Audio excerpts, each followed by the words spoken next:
On this week's 51%, we speak with two-time Olympian Kara Goucher about her daring new memoir, The Longest Race, shedding light on her time at Nike's Fallen Oregon project and the sexual assault allegations against her longtime coach. I am not defined by what someone else did to me. I am defined by how I live my life. And so you can get through hell and you can survive it and you can be the person that you want to be.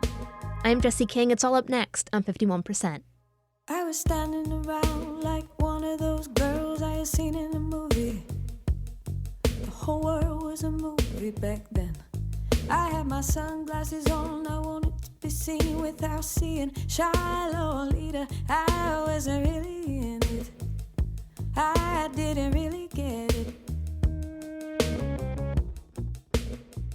You're listening to 51%, a WAMC production dedicated to women's issues and experiences. Thanks for tuning in. I'm Jesse King.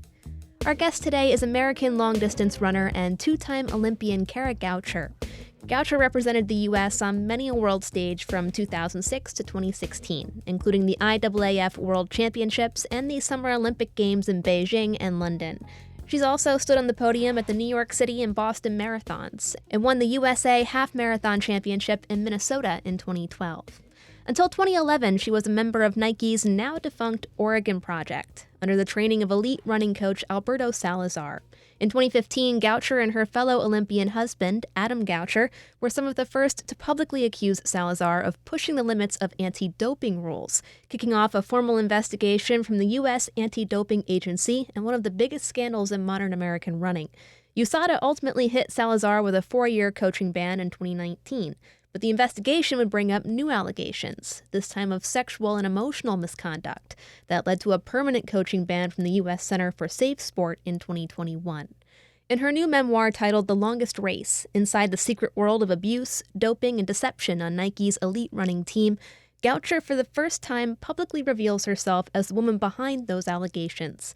From her early days running for the University of Colorado to her first race after the birth of her son, Goucher captures both the highs and lows of the sport and sheds light on what she describes as a toxic environment from Nike and predatory leadership from Salazar. It should be noted that Goucher was not implicated in the USADA investigation. Nike's lawyers have denied any claims about alleged doping and abuse at its Oregon project, which officially shut down in 2019. Salazar has also repeatedly denied any doping and abuse claims, both in a lengthy blog post online and in legal proceedings. He appealed the SafeSport coaching ban via an arbitration hearing in 2021, but the body upheld the ruling. Goucher says her story is not one of abuse, but of her love for running, even in the darkest of times. That said, her book and our conversation does discuss sexual assault. If you or someone you love has been sexually assaulted, help is available. You can contact RAIN's National Sexual Assault Hotline at 1-800-656-HOPE or via web chat at online.rainn.org. Now, without further ado, here's our conversation with Kara Goucher.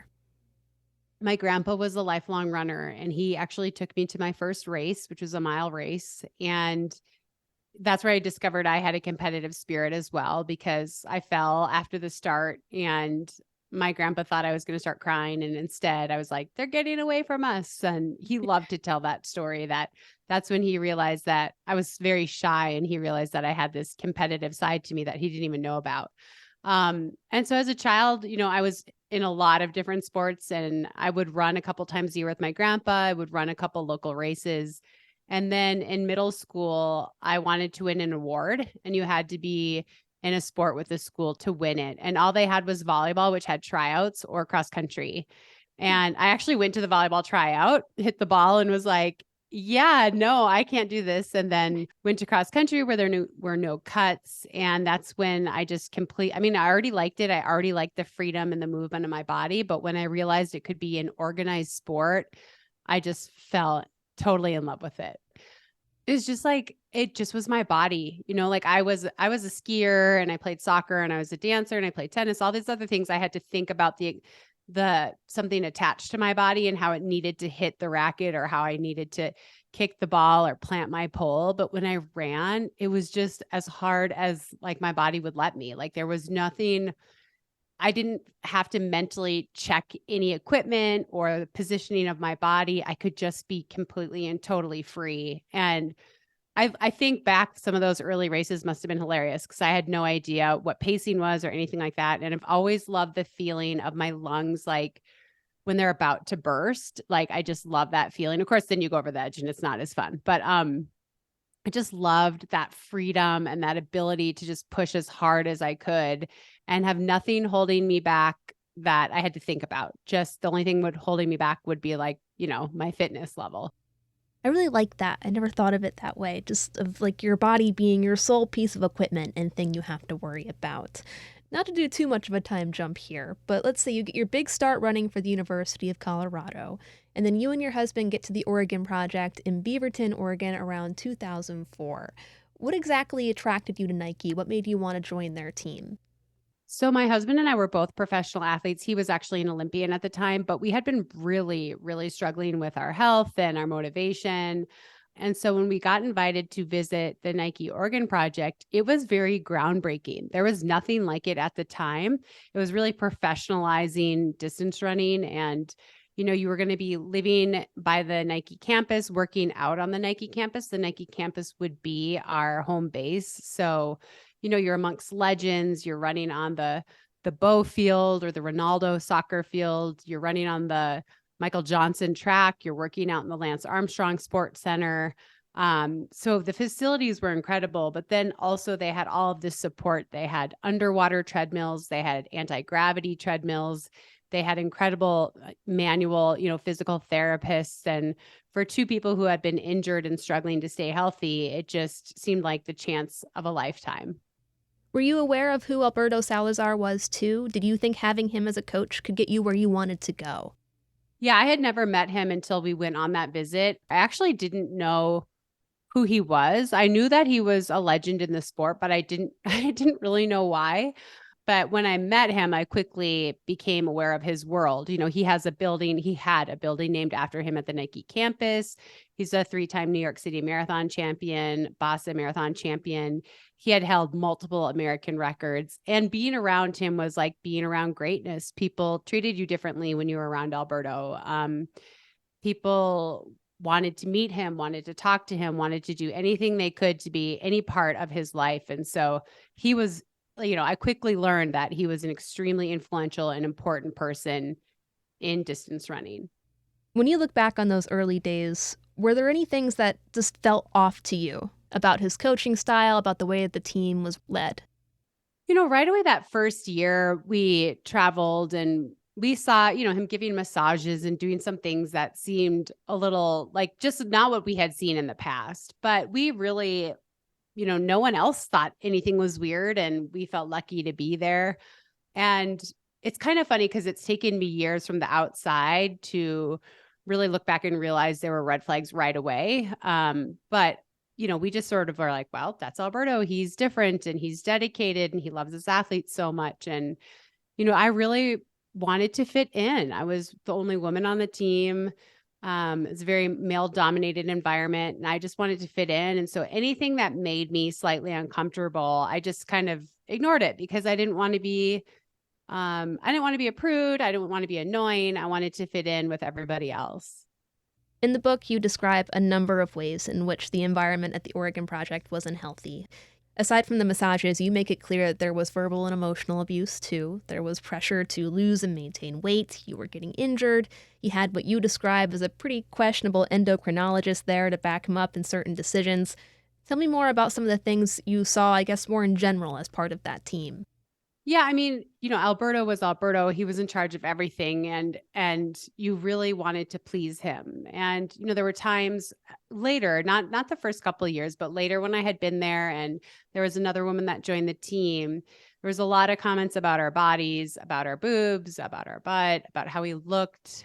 And just, the program had changed to me. It had changed over time from trying to put an American on the podium to winning. And those are two different goals. Like, getting there and putting yourself in a position to do something big is very different than being expected to win.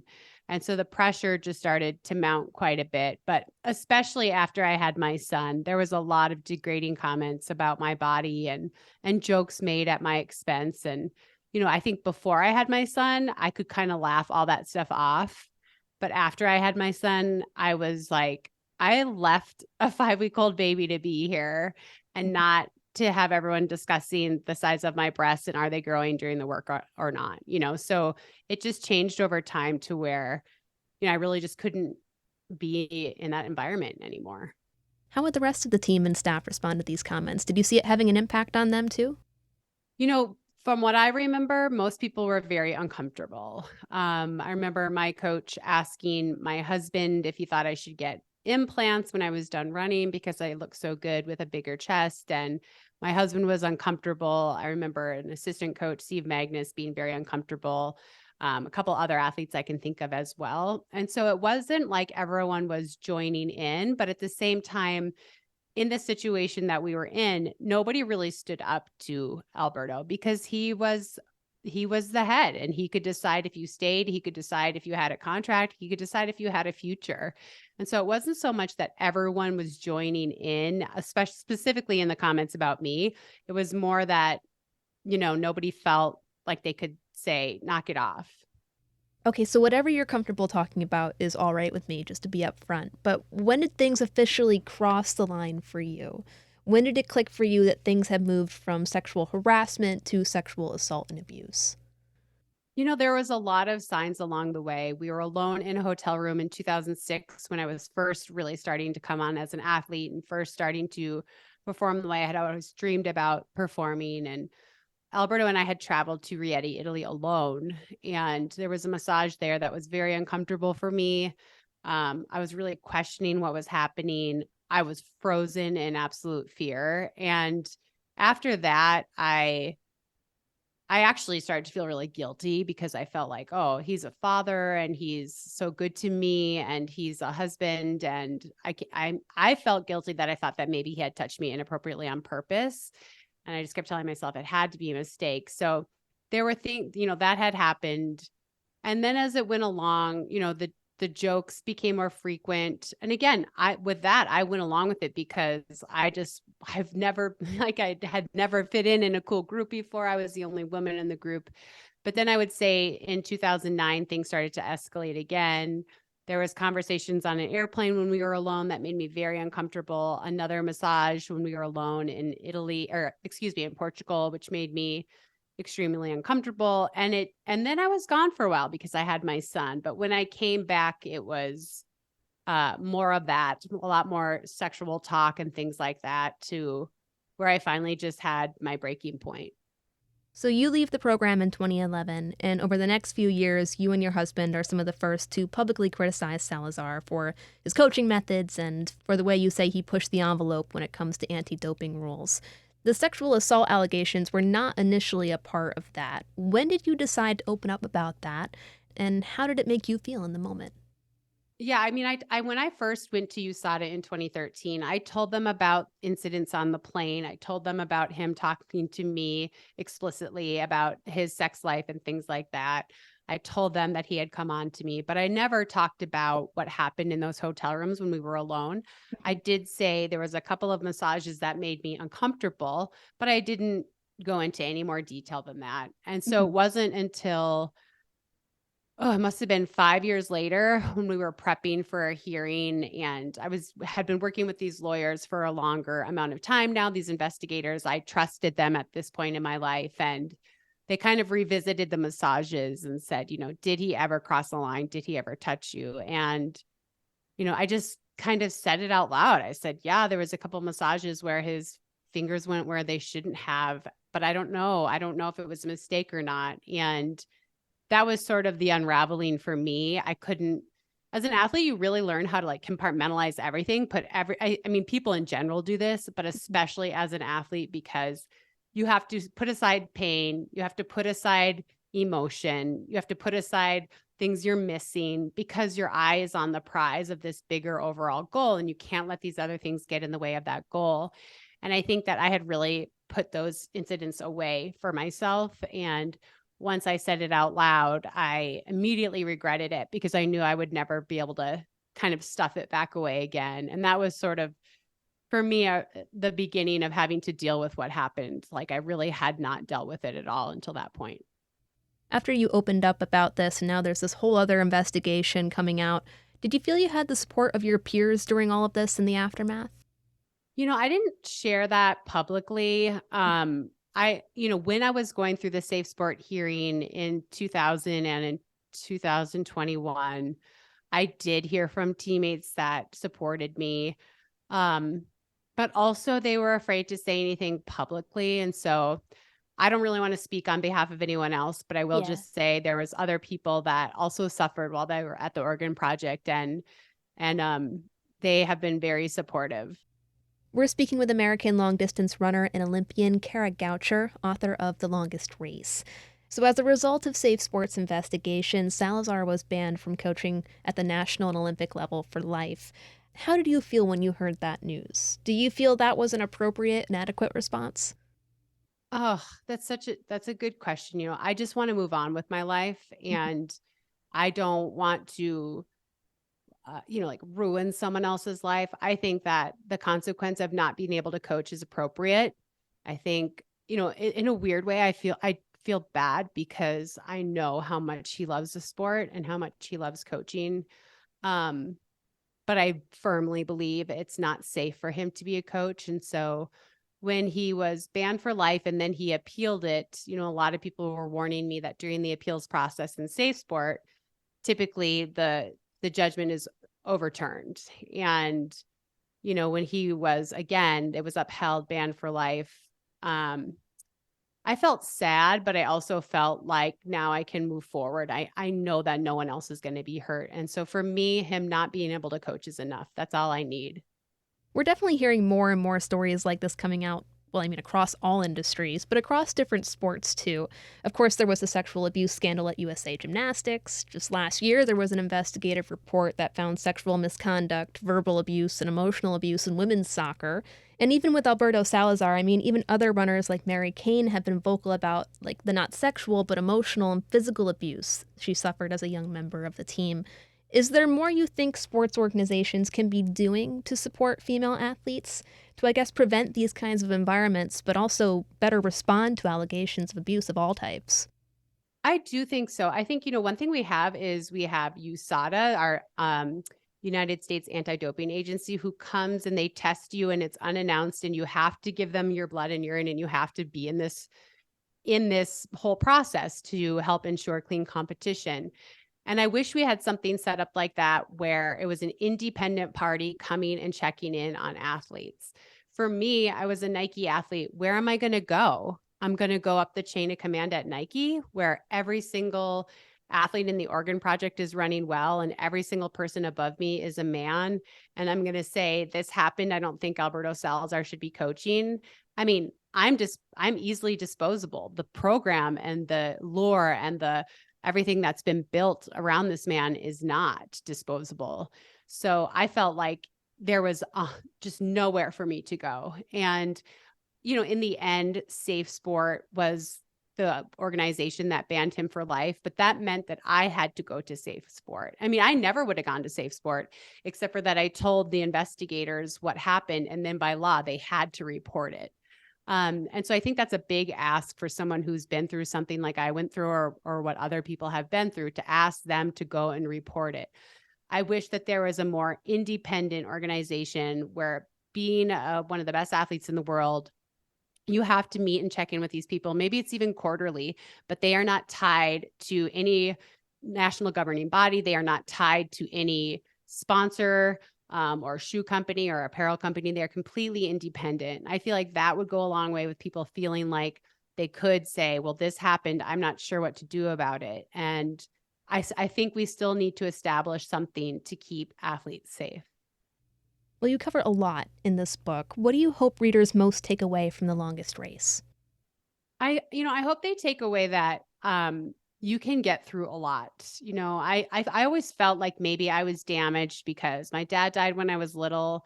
Then I put my heart and soul into a sport and a man that, I hate using the word abuse, but he abused me. And I still am a very happy person. And yeah, there have been some really hard times and I've had to really work through some things with professionals, but I am not defined by what someone else did to me.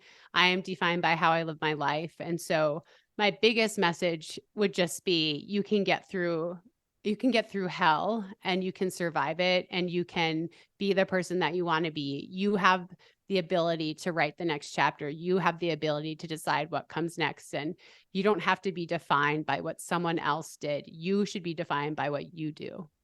Well, on that note, when you look back on your career so far, what do you see as some of your proudest accomplishments to you? Yeah, I mean, I feel like I got the most out of my body. I think obviously I was very proud to win a medal at the World Championships in 2007. And, we hadn't won a medal in a distance event in 15 years. And so since then, we've had so many amazing American performances in the distance events at the World Championships and the Olympics. And so I feel proud that kind of jump started that. But I mean, probably I'm most proud of getting back out there and putting my heart on the line to try to make a third Olympic team in 2016. Only the top 3 made it in the marathon. I finished 4th. And so it was a heartbreaker, but I'm really proud of reclaiming my career, running with people and for sponsors that cared about me as a person and really giving it one last go and coming so close. So it didn't end the way I wanted, but that's probably that I'm proud that I put everything into that effort and almost made it. For young people entering the sport, and I mean, this can just be general advice, but what do you want them to know that you maybe wish you knew going in? Rely on your teammates, open up to your teammates, and, remember, no coach makes you. You can have a great coach who helps you achieve what you achieve, but remember, you're the one that is going out there and running. And so if you ever feel uncomfortable or like something's not quite right, don't feel like just because this coach helped you fall in love with the sport or helped you ascend the ranks in the sport, that you owe anything to them. Trust your gut. I wish I had trusted my gut. I really talked myself out of it. And also just enjoy it because you know what? It is a lifelong love. And if you have one bad season or a couple bad seasons, that doesn't mean that there isn't a great one right around the corner. When I was younger, I thought, if I didn't set a personal best every race, I was failing. And I wish I could go back and tell that person, that little girl, like, it's going to be awesome. Don't worry. Just keep at it and just enjoy it because it really is a sport you can do for the rest of your life. Kara Goucher is an American long-distance runner, 2-time Olympian, and NBC sports commentator. Her new memoir, an instant New York Times bestseller, is The Longest Race: Inside the Secret World of Abuse, Doping, and Deception on Nike's elite running team. It's out now through Gallery Books. Again, just a reminder that if you or someone you love has been impacted by sexual assault, help is available for you. You can reach RAIN's National Sexual Assault Hotline at 1-800-656-HOPE. That's 1-800-656-HOPE. Kara, thanks so much for taking the time. All right. Well, thank you so much. I appreciate you having me.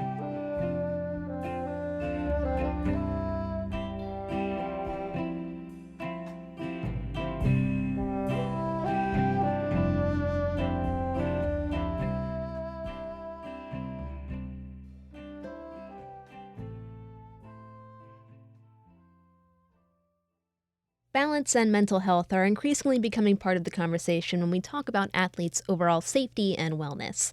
At the end of last year, ESPN's Women in Sports Summit actually dedicated an entire panel to the mind and body of the female athlete, hoping to spread the word about the dangers of pushing yourself too far, or at least too far in one direction. Jessica Bartley is the Senior Director of Psychological Services for the U.S. Olympic and Paralympic Committee. She says a lot still needs to be done to reduce the stigma around mental health, especially among athletes, who are often fine seeking out their doctor for, say, a torn ACL or a new diet plan, but less likely to seek professional help for anxiety or depression. She says pushing through stress and overcoming the pressure to win is often celebrated as a heroic part of the athlete experience, but constantly being in that zone can have harmful effects long term. She says it's important to have a support system to lean on and to know when to take a break. I think we position balance as a destination and a place to get to, and really it's a moving target. So we can find ourselves in balance with nutrition and in work and in life, but it moves around, and so it's finding the tools to recognize when we're out of balance and find ways to get back in. Emma Coburn is a 10-time steeple national champion, world champion, and Olympic bronze medalist. She says for her, balance has been all about keeping a healthy relationship with food and having a well-rounded training program. She says female athletes are often fed a lot of unhelpful diet myths, basically that carbs are bad, and she stresses that there's really no such thing as good or bad foods. There's no instant diet that's going to get you the results you're looking for. Rather, she says, try to fill your plate with colorful foods and listen to your body and what it needs in that moment. Put another way, slow and steady wins the race. Fuel your body. Like, food is great. You can have a salad, you can have a cookie, you can have a margarita. I have a registered dietitian that I work with, and her big thing is color. But then also, like, I'm making sure I'm getting a ton of protein. I eat 120 grams of protein a day. But yeah, like, I went to an Italian restaurant last night and had a glass of wine and enjoyed myself, and am not like punishing myself. So it's all about balance, and it is about knowing your body. If you are someone that like all these like trendy health foods like doesn't work for you, screw it. If you're someone who really does feel better when they eat those kind of trendy health foods, keep doing it. There's no right or wrong. Similarly, Coburn says she keeps up a regular exercise plan and eases into her preparation for major events rather than trying to do it all at the last second or overly focus on one area. Dr. Jordan Metzel, a sports medicine physician with the Hospital for Special Surgery in New York City, says refraining from specialization is actually an important part of an athlete's health and their success rate. He says overly playing and training for one sport can actually make your body more prone to injury, especially if your body isn't naturally built for the sport that you're playing. It's an idea that can be hard for parents of young athletes to accept, but he stresses that families should embrace the changing sports seasons rather than having their child specialize in one sport year-round. The industry of youth sports outside of school is a huge industry, about $25 billion a couple years ago, which is almost the same as the GDP of Greece. And that industry wants kids to become, soccer players year-round. If you have a kid with any kind of promise, they are kind of shepherded into the system, and the thought is that if they're not playing year-round lacrosse by like 9, they're not going to make it into college. And some of the problems we see with that is, first of all, the injury rate definitely goes up when you do one sport and one sport only, as does psychologically the burnout rate goes up as well. And we want people to be excited about exercise when they're 50 and 80 and 90. And there are very, very few athletes that do well specializing at a young age. The vast majority do well at many ages. And talking to Emma last night, interestingly, she was running 15 miles a week in high school, which is relatively low compared to many elite level high school runners. But I would bet part of the reason why she's never had any, thank goodness, problems in my world is because she built up her body slowly to do what she did, and she wasn't pushed to kind of do huge mileage at a younger age. And I bet that's a piece of why you have been so injury-free. So I think this specialization discussion is one that's important and probably not addressed enough because the system is encouraging people in that direction. Overall, Coburn says having a supportive entourage that encouraged her to build a well-rounded life was key to her success, while Bartley says she often has to remind her athletes to take a walk or see a movie or spend the day doing anything other than sports. Coburn says she's always been able to get herself to relax. That's good for her body, but it also helps her establish a good idea of who she is, on and off the track. I've been in 3 Olympics, and one of them I won a bronze medal, and one of them I was supposed to win potentially a gold medal and got DQ'd. Like, those 2 moments are so extreme in an athlete's life. And I walked away from the track in both. Obviously, one, I was a little more happy than the other, but I walked away from the track in both, like, knowing who I am and being really okay with who Emma is, and not the person who ran for 9 minutes in a circle, but the person who has 30 years or now 32 years of life in her. And I think knowing who you are and knowing that, like, whatever happens on the field of play or in the office or whatever it is, like, that's that moment and you work really hard for it, but like, don't let that failure or success like redefine how you see yourself. Coburn has her own cookbook called The Runner's Kitchen with Alpha Press. So as we transition away from the winter sports season and start to actually see some sunlight here in the Northeast, remember to take some time on your next run to stop and smell the flowers. You've been listening to 51%. 51% is a national production of WAMC Northeast Public Radio in Albany, New York. It's produced and hosted by me, Jesse King, with help from our associate producer, Jody Cowan. Our executive producer is Dr. Ellen Chartock, and our theme is Lolita by the Albany-based artist Girl Blue. A big thanks to Kara Goucher for joining us this week. Just a reminder that you can listen to 51% anytime at WAMCpodcasts.org or wherever you get your podcasts. And you can stay in the loop by signing up for our weekly newsletter, Airwaves, at WAMC.org. We hope you'll join us next week. Until then, I'm Jesse King for 51%. I was every single girl, I was nobody else, I was so sure of myself. I was 15 and a half, he was a hollow laugh. And I lost my cool somewhere along the way. The nightmare down the hallway, I had to learn how to look away.